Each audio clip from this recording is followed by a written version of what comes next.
মামলা, বিচার, রাজনৈতিক বক্তব্য, নির্বাচন বর্জনের ঘোষণা, আন্তর্জাতিক গণমাধ্যমের প্রতিবেদন এবং প্রতিবেশী দেশের সতর্কতা সব মিলিয়ে একটি বড় প্রশ্ন সামনে আসছে। আদৌ কি 12ই ফেব্রুয়ারি নির্বাচন অনুষ্ঠিত হতে যাচ্ছে, নাকি নির্বাচনকে ঘিরে অন্য কোনো সমীকরণ ধীরে ধীরে তৈরি করা হচ্ছে? 2024 সালের 5ই আগস্ট ছাত্র জনতার গণ অভ্যুত্থানের মুখে ক্ষমতা হারান তৎকালীন প্রধানমন্ত্রী শেখ হাসিনা। পরিস্থিতি সামাল দিতে না পেরে তিনি দেশ ছেড়ে ভারতে আশ্রয় নেন। এরপর তার বিরুদ্ধে একের পর এক মামলা হয়। আন্তর্জাতিক অপরাধ ট্রাইব্যুনালে একটি মামলায় তার মৃত্যুদণ্ডের রায়ও ঘোষণা করা হয়। তখন মনে হচ্ছিল রাজনৈতিক অধ্যায়ের রীতি টেনেছে আওয়ামী লীগ ও শেখ হাসিনার যুগ। কিন্তু নির্বাচনের বছর ঘনিয়ে আসার সঙ্গে সঙ্গে সেই ধারণা ভেঙে পড়তে শুরু করেছে।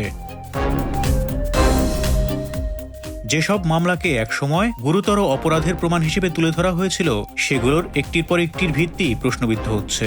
জুলাই মাসে একজন নিহত হওয়ার অভিযোগে করা মামলায় পুলিশ তদন্ত করে জানায় ওই ব্যক্তি আদৌ নিহত হননি, বরং মিথ্যা তথ্য দিয়ে মামলা দায়ের করায় এখন মামলার বাদীর বিরুদ্ধেই ব্যবস্থা নেওয়ার প্রক্রিয়া শুরু হয়েছে।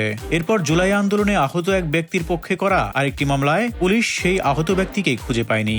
ফলাফল হিসেবে শেখ হাসিনা সহ 115 জন বিবাদী সবাই মামলা থেকে অব্যাহতি পান। নির্বাচনের বছরে এই ঘটনাগুলো স্বাভাবিক বিচারিক প্রক্রিয়া নাকি রাজনৈতিক বাস্তবতার প্রতিফলন, সে প্রশ্ন উঠছে নতুন করে।